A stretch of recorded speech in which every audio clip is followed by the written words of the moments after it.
თბილისის საკრებულოს სამოქმედო გეგმაზე მუშაობს გაერთიანებული კომისიების ხდომაზე მსჯელობენ რა ღონისძიებები უნდა გატარდეს ინფრასტრუქტურის მოსაწესრიგებლად. დედაქალაქის მერიამ შესაძლოა მუნიციპალური განვითარების ფონდიდან ცესხის სახით 13 მილიონი ლარი აიღოს. ეს საკითხი საკრებულოს ხდომაზე გავა.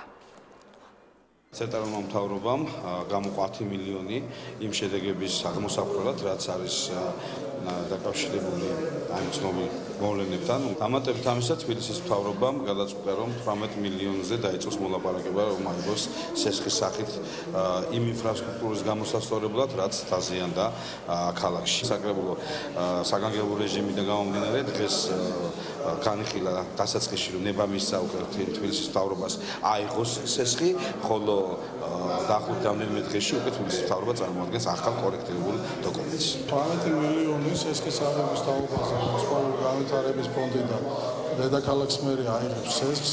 როგორც კომისიაზე იყო მსჯელობა და ეს ლოგიკურიც არის მოხმარდება სტექის შედეგების ლიკვიდაციაში. ჩვენ არა მარტო მხარი დაუჭირეთ, არამედ ნებისმიერ სამუშაოში, რაც დედაქალაქის მერიას დაჭირდება სტექის შედეგების ლიკვიდაციისთვის, თბილისელების დახმარებისთვის ჩართულები ვართ, გავაგრძელებთ ამ ჩართულობას.